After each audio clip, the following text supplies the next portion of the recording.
हम लोग जो टॉपिक होगा यही होगा म्यूटेशन वाला आज वाला। क्या होगा? म्यूटेशन।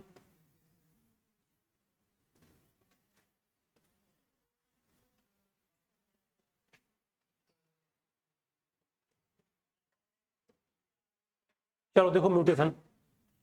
अच्छा देखो, जो म्यूटेशन जब हम लोग समझेंगे ना तो इसको एक बात है, ध्यान समझो पहले। देखो अभी अभी अभी क्या होगा कि जब म्यूटेशन को पढ़ना होगा तो हमें ये बात पता नहीं किस चीज का कौन सा चीज म्यूटेट होकर बन जाएगा।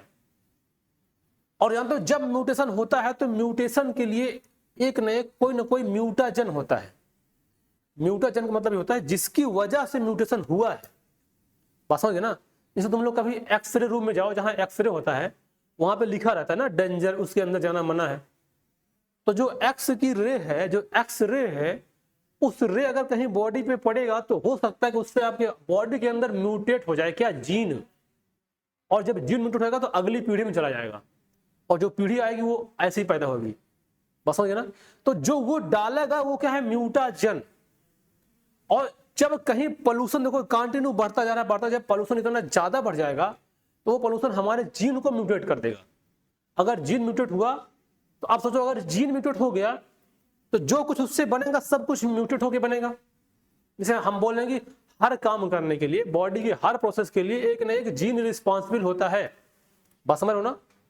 अगर वो जीन ही अलग हो गया तो अब सारा काम बिगड़ जाएगा।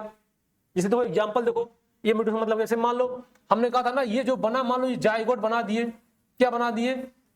जाइगोट। अब बताओ ये जो जाइगोट बना है, अगर सोचो ये ह्यूमन का जाइगोट होता, अगर मान लो ये ह्यूमन का जाइगोट होता तो जब ये डेवलप होगा था तो ये ह्यूमन बेबी बनता कि ना बनता? बनता ना, ह्यूमन बेबी बनता। अगर मान लो इसी समय कुछ ऐसा म्यूटाजन इसके ऊपर पड़ गया जो इसके इस सारे कुछ जीन को चेंज कर दिया, अब ये हो सकता है ह्यूमन का जैसा कुछ इधर आ जाए, इसमें कोई हाथ पैर छोटा बड़ा बन जाए, या विकलांग हो जाए, या आंख एक ही आंख बन जाए, ऐसा कुछ हो सकता है। बात समझ गए ना? क्योंकि अगर म्यूटेशन हुआ तो ये इसके जीन को म्यूटेट करता है। और जानते हो जब भी कोई मान लो एक सेल है, देखो ध्यान सुनो, इसे मान लो एक ये सेल है, अगर जब ये सेल डिवाइड होती है, जब ये सेल दो सेल बनती है, तुम लोग क्लास 11 में पढ़ोगे, सेल साइकिल एक आता है, उसका स्टेज होता है G1 S G2 M। तो जो G1 और S और G2 और M उसके बीच में एक चेक पॉइंट होता है। जैसे मान लो जब ये ऐसे साइकिल चलता है तो मान लो यहाँ G1 है, यहाँ G2 है, सॉरी G1 S G2 और M, यहाँ बीच बीच में चेक पॉइंट होता है। हाँ G0 नहीं, G0 वो G0 अलग है, वो तो जब साइकिल डिवाइड करना बंद कर देता तो उसमें चला जाता है। चेक पॉइंट का मतलब ये होता है, देखो उसका मतलब ये होता है, जैसे मान लो हमने कहा कि ये जो सेल है, क्योंकि जाइगोट में भी तो अभी एक ही सेल है, अब ये डिवाइड करके 2 बनेगी, 4 बनेगी, 8 बनेगा ना। फिर आगे चल के हर सेल की जिम्मेदारी बनेगी कि ये वाली सेल जाके पैर बनाएगा, ये वाली सेल जाके हाथ बनाएगी, ये वाली सेल जाके लीवर बनाएगी, ये वाली सेल जाके इंटेस्टाइन बनाएगी। सब सेल की अपनी अपनी जिम्मेदारी मिलेगी ना। तो जैसे मान लो कि हम मान लो इस सेल का काम था लीवर बनाना आगे जाके, तो इस बात को ये चेक पॉइंट चेक करेगा कि तुम्हारे ऊपर जो दिखाई दे रहा है कि जो तुम लीवर बनाओगे क्या, तुम सच में जाके लीवर बनाओगे क्या, उसको चेक पॉइंट क्या करेगा? चेक करेगा। और जब चेक करेगा, जब प्रूफ कर देगा, तब उसको डिवाइड करने के लिए आगे प्रोसीड करेगा। बात समझ गए ना? अगर मान लो ये लीवर ये दिखा रहा है क्या कि हम बनाएंगे लीवर, और इसके अंदर क्या है कि जाके बना दे इंटेस्टाइन। बात समझ गए ना? अगर ऐसा कुछ कलाकारी करेगा तो ये जो चेक पॉइंट है इसको चेक करके उसको पकड़ लेगा, और पकड़ने के बाद उसको वापस भेज देगा, बोलेगा जाओ इसको रिपेयर करके आओ। उसको बोलते हैं रिपेयर मैकेनिज्म। बात समझ गए ना? तो अगर वो रिपेयर करता है तो ठीक है, अगर मान लो बिना रिपेयर किए आ गया फिर से, तो क्या करेगा? जो चेक पॉइंट है ये हमारी सेल की जो आर्मी है अर्थात इम्यून सिस्टम, उसको वो सिग्नल देगा कि इस सेल को तुम खत्म कर दो। क्योंकि अगर ये जाएगा तो जो इसको बनाना है वो नहीं बनाएगा। बस समझ गए ना? इसे देखो जब गाड़ी चलती है सड़क पे तो बीच बीच में चेकिंग पॉइंट मिलते हैं, उसमें गाड़ी की चेकिंग होती है। उससे पूछते तुम्हारी गाड़ी में क्या लदा है, बोलेगा टमाटर। बोल दिया मान लो टमाटर लदा है, तो कहेगा चेक कराओ। अब वो चेक किया, उसके अंदर हीरोइन मिल गई, तो वो क्या बोला था? बोला था टमाटर लदा है ना, अंदर क्या मिला, हेरोइन। अब उसको पकड़ के ले आएगा, भाई या तो तुम सुधर जाओ या तुम गाड़ी चलाना बंद कर दो। बात समझिए ना। तो ऐसे सेल का ही प्रोसेस होता है कि जो सेल को जो बनना है वो बनना चाहिए, अगर ऐसा नहीं बनेगा तो वो चेक पॉइंट क्या करेगा, उसको चेक करेगा, उसको डैमेज करेगा, या तो उसको रिपेयर करवाएगा तो मेडिसिन। और अगर उसको चेक पॉइंट चेक नहीं कर पाया तो वही फॉर्म में चला गया, जिसका मतलब यही तो हो गया म्यूटेशन। बात समझ गया ना। अब क्या हो गया, ये म्यूटेट हो गया। अब देखो बात आती है कि म्यूटेशन कहां पे होता है। चेक कैसे नहीं कर पाएगा, चेक ऐसे नहीं कर पाएगा। जैसे मान लो एग्जांपल देखो, जैसे मान लो हमने सड़क बनाया, वहां पर चेक करने के लिए तुमको रख दिया, मान लो हम सड़क बना दिए, हाँ, अब उसमें गाड़ी चलेगी। अब मान लो चेक करने तुमको रख दिए कि तुम गाड़ी क्यों चेक करना, तुम कैसे नहीं चेक, मान लो बोल तुम गाड़ी चेक करना, अब तुम उसी में सो गए, चेक करना भूल गए। अब चेक करना भूल गए तो तुम गाड़ी बिना चेक कराए चली जाएगी। बिल्कुल, और क्या, पूरा प्रोसेस है, इतना इतना अच्छा मैकेनिज्म है। अब भूल जाना मतलब भूलना नहीं है। अब देखो वो कैसे बोले, जैसे मान लो वो दो टाइप से चेक नहीं कर पाएगा, या तो हाँ देखो, ये देखो सुनो ध्यान से, इसे चेक क्यों नहीं पाएगा। जैसे मान लो कि जो चेक पॉइंट है, मान लो किसी केमिकल की वजह से वो चेक पॉइंट खराब हो गया। जैसे मान लो कोई केमिकल ले लिया, कोई दवाई ले लिया, कोई इफेक्ट पड़ गया प्रदूषण का, वो चेक पॉइंट क्या हुआ, खराब हो गया। तो बाकी तीनों तो क्या, मेन वाला जो खराब हुआ तो खराब हो गया ना। अगर वो खराब हो तो सारा खराब, बाकी तीन का सब खराब हो जाएगा। बस समझ गया ना। तो वो पूरा खराब हो गया, अब वो चेक नहीं कर पाएगा। अब चेक करने के बाद तो जाएगा, ऐसे म्यूटेट हो जाएगा। अब देखो इसमें ये म्यूटेशन में ये समझना कि म्यूटेशन होता किसका है। देखो हमारे बॉडी, हमने बोला कि हमारे अंदर क्रोमोसोम में डीएनए पाया जाता है ना। अभी हम लोग क्रोमोसोम के अंदर डीएनए पाया जाता है, और इसके डीएनए में बहुत सारे वो होते हैं, जीन्स होते हैं। अब सभी जीन का अपना अलग अलग कोड होता है। हम लोग जब अभी आगे पढ़ेंगे मॉलिक्यूलर जेनेटिक्स, तो उसमें पूरा प्रॉपर कोड बताएंगे, तब ये म्यूटेशन ज्यादा समझेंगे। बस अभी इतना समझना है कि उस जीन में कुछ न कुछ गड़बड़ी आएगी, समझ गया, उसी को हम लोग क्या बोलेंगे, म्यूटेशन। तो अब थोड़ा सा देख लो बात क्या लिखा है म्यूटेशन का, ये है यहाँ पे देखो। और ये it is a sudden inheritable change in DNA. देखो आ गया ना, डीएनए सीक्वेंस, किसमें चेंज, डीएनए के सीक्वेंस में। अब सीक्वेंस देखो होता क्या, देखो जैसे मान लो, देखो हमने बना दिया ये हमारा एक डीएनए है, इसका सीक्वेंस का मतलब ये होता है कि इसका एक कोड बना है। क्या बना हुआ है, कोड। जैसे हमने कहा कि हमको बच्चों को सीक्वेंस में खड़ा करना है, तो सबसे छोटा इधर, फिर उससे बड़ा बड़ा बड़ा ऐसे खड़ा कर दिए। अब मान लो कोई बड़ा वाला वहां से निकल के यहां आ गया, तो सीक्वेंस क्या हो गया, चेंज हो गया। अब अगर सीक्वेंस चेंज हो गया तो जो आगे जाएगा वो लाइन क्या रहेगी, गलत रहेगी। बात समझिए ना। तो इससे क्या मिलेगा, म्यूटेशन। तो अगर डीएनए का सीक्वेंस चेंज हो गया तो उससे क्या देखने को मिलेगा, चेंज इन द, अगर वो सीक्वेंस चेंज होगा तो पहले उसका जीनोटाइप चेंज होगा। बात समझ रहे हो, जब सीक्वेंस चेंज होगा तो पहले उसका जीनोटाइप चेंज होगा, जो हमको दिखाई अभी नहीं पड़ रहा है। जैसे हमारे अंदर जीन मान लो चेंज हो गया, अभी किसी को दिखाई नहीं पड़ेगा। जब उसका सिम्टम बाहर निकल के आएगा, जब उसका सिम्टम बाहर निकल के आएगा तब पता चलेगा अच्छा इसका तो जीन ही चेंज हो गया। बात समझ गए ना। जब तक वो जीन अंदर चेंज हो रहा तब तक बात नहीं बनेगी। इसे बोलते हो ना कि यार अभी हमको तुम जितना सताना हो सता लो, हम कुछ बोलेंगे नहीं, सब हम एकदम अपने अंदर लिए जा रहे हैं, जब मेरा समय आएगा तो हम दिखाएंगे। तो जब तक उसका जीन अंदर चेंज होगा उसको बोलते हैं जीन में चेंज, बोलते हैं जीनोटाइप चेंज होगा, और जब उसका फिनोटाइप चेंज होगा तब उसको दिखना शुरू हो जाएगा। बस समझ गए। अब देखो जो म्यूटेशन होता है वो दो टाइप का होता है, ध्यान समझो, बात मत करो। जो म्यूटेशन होता है वो दो टाइप का होता है, एक होता है पॉइंट म्यूटेशन और एक होता है फ्रेम शिफ्ट म्यूटेशन। पॉइंट मतलब ये होता है कि जैसे मान लो ज्यादा डिफॉल्ट नहीं आया है, कोई एक पॉइंट है वहां पे गड़बड़ी आ गई है। जैसे हमने एक लाइन बनाया, इस लाइन में हम जिस तरह से चाहते थे उसमें ज्यादा गड़बड़ी नहीं आई, बस एक लाइन में कोई दूसरा आ गया उसको पीछे करना है, बस हो गया, सही कम हो जाएगा। तो अगर एक कोई निश्चित पॉइंट पे होगा तो उसको बोलते हैं पॉइंट म्यूटेशन।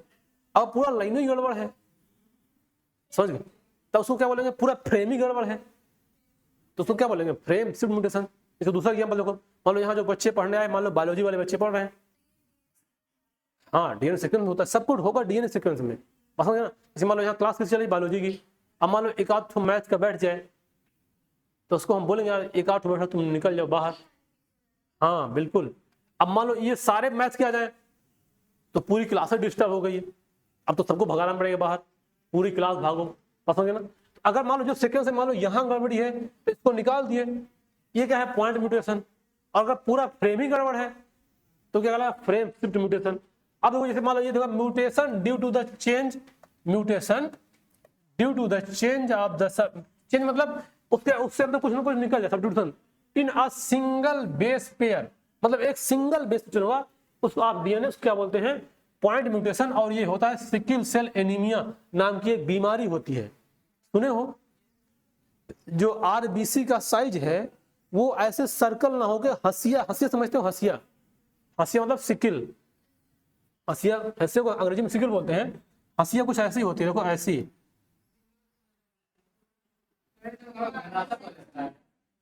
गड़ासा नहीं हसिया है ये, लेकिन ये हसिया ठीक है, समझ गए ना। तो आरबीसी का साइज ये ऐसा ना हो के ये ऐसा हो जाएगा उसको, ये जो हो रहा है देखो ये हो रहा है म्यूटेशन वजह से। अगर म्यूटेशन होगा तो किसी एक की नहीं जितनी आरबीसी बनेगी, हाँ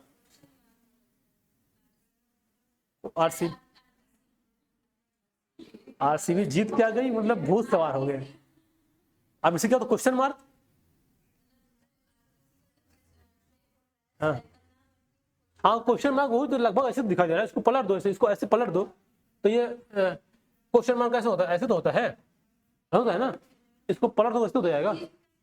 इसको सिकिल सेल एनीमिया बोलते हैं। मतलब अगर आरबीसी का साइज, इसको चलिए सिकिल मतलब होता है हंसिया, हंसिया मतलब धान को काटने वाला, ये हंसिया है तो ये ऐसा साइज हो जाता है, उसको सिकिल सेल बोलते हैं। और इसके बीमार तो उसको एनीमिया बोलते हैं। एनीमिया मतलब ब्लड की कमी। अब देखो अभी कैसे कमी होगा बताएंगे भी। जैसे मान लो अगर ये हीमोग्लोबिन का साइज ऐसा होता, अगर ऐसा होता तो इसमें ऑक्सीजन प्रॉपर कैरी होता। अगर इसको सिकोड़ दोगे तो ऑक्सीजन कम जाएगा, तो बॉडी में ऑक्सीजन कम मिलेगा। समझ नहीं आ रहा है ना। अरे ये तो इतना समझ में आ रहा है, आरबीसी का साइज ऐसा हो जाएगा तो क्या बोलते सिकिल सेल एनीमिया, इतना समझ आ रहा है ना। अगर ऐसा हो जाएगा तो ऑक्सीजन कम जाएगा, बॉडी में ऑक्सीजन कम मिलेगा, बस समझ गए। अब दूसरे देखो क्या है फ्रेम शिफ्ट म्यूटेशन। इसमें क्या होता है डिलीशन और insertion of the base pair of the resulting in the shifting of the DNA sequence. पूरा फ्रेम का फ्रेम मान लो कोई यहां था, यहां से पूरा उठा इधर, इधर वाला पूरा उठा, उधर वाला उधर, तो पूरा फ्रेम डैमेज, उसको बोलते हैं फ्रेम शिफ्ट म्यूटेशन, पूरा डीएनए सीक्वेंस में गड़ जाएगा। बात समझ गए ना। अब देखो आगे जो म्यूटेशन होता है इसके अंदर देखो, अब यहाँ पे एक बात लिखा है लॉस यानी डिलीशन और गेन यानी इंसर्शन या डुप्लीकेशन, कोई नया बन जाए of DNA sequence called the chromosomal abnormalities. जब जब जो डीएनए होता है वो डीएनए मतलब क्रोमोसोम में क्या होता है डीएनए, तो अगर डीएनए में चेंज होगा तो क्रोमोसोम में तो चेंज होगा।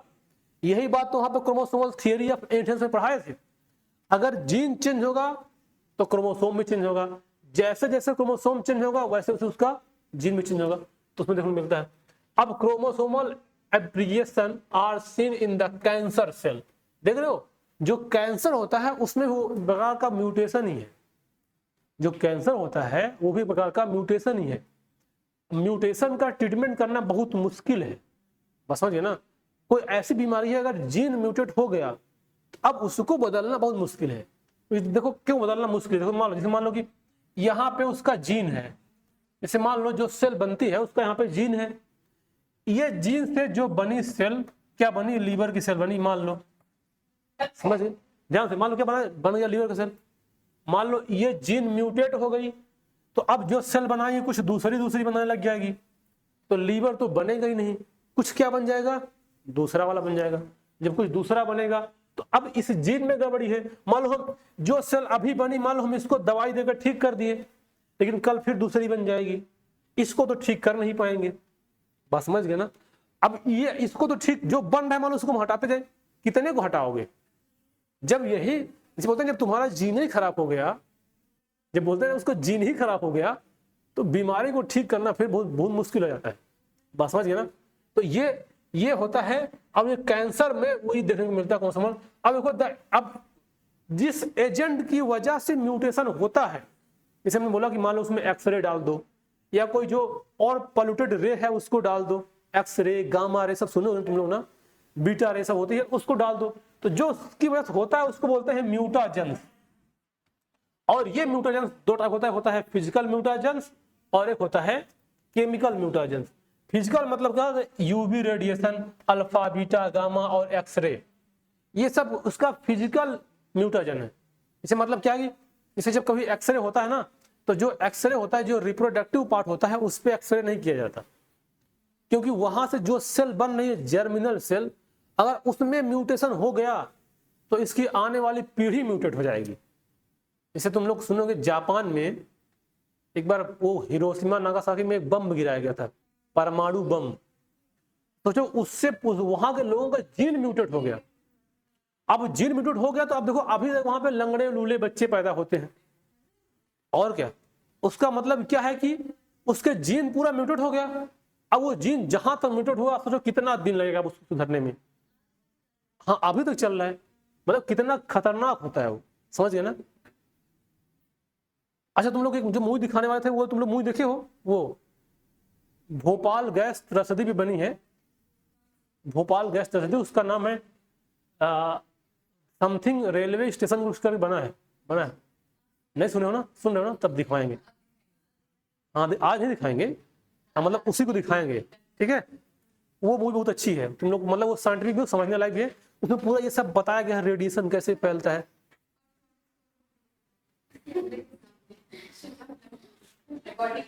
समझ गए। अब देखो आएगा केमिकल म्यूटेशन। देखो हम यहाँ पे जो कोई भी बात बोलेंगे वो सारी बात राजनीतिक है, समझ गए ना। और राजनीतिक बात जो नेता बोलता है वो कहीं जरूरी नहीं वो बात पूरा करेगा, लेकिन ऐसा नहीं कि नहीं पूरा करेगा, कुछ बातें पूरा भी कर देता है, सब कुछ बातें पूरी कर सकते हैं। हाँ वही बारे मुंह दिखा, याद आ गया हमको, ठीक है, जब भी दिखाएंगे तो वो थोड़ा छोटी भी है, बहुत लंबी भी नहीं है, और समझ आ जाएगा। पहले समझ जाओ, पहले रुक जाओ, अभी बैग नहीं बनना है अभी, हाँ टाइम हो गया, लेकिन रुक जाओ 2 मिनट, इसको कंक्लूड कर देने दो। देखो क्या है, जब जिसके समझो, एक बोलेंगे फिजिकल म्यूटेशन और एक बोलेंगे केमिकल म्यूटेशन। फिजिकल मतलब क्या आएगा, UV radiation, alpha beta gamma ray और एक्सरे, ये सब किसमें आएंगे, फिजिकल में आएंगे। जैसे एग्जांपल सुनो, फिजिकल मतलब क्या होता है, जैसे मान लो फिजिकल मतलब तुरंत आंखों के देखे इसको हम इधर, इसको पलटा इधर कर दिए, देखो तुरंत चेंज हो गया, समझ गए। देखो फिर से कर दिए तो चेंज हो गया, मतलब जो फिजिकली चेंज हो रहा है उसको क्या करें, फिजिकल। जैसे देखो जो एक्सरे होता है इतना खतरनाक होता है, अगर फुल पावर की एक्सरे किसी बॉडी तुरंत गल जाएगी, तुरंत देखते देखते खत्म हो जाएगा। और जो केमिकल म्यूटेशन होते हैं उसका इफेक्ट थोड़ा धीरे धीरे पड़ेगा, है ना। हाँ धीरे धीरे, जैसे मस्टर्ड गैस हो गया, फिनाल हो गया, फार्मेलिन हो गया, और बहुत सारे केमिकल दुनिया में है जो कि हमारे बॉडी को म्यूटेशन कॉज करते हैं। हाँ फार्मेलिन बोलते हैं, एक केमिकल है, बताएंगे आगे मिलेगा भाई, समझ गया, ये सब होता है। अब अगला क्लास आएगा, पढ़ेंगे हम लोग जेनेटिक डिसऑर्डर, बस समझ गए ना। तो इसको अच्छे से पढ़ लेना एक बार, समझ जाना, समझाएंगे। अभी तुम सीट ले लेना, लेके चलना भाई।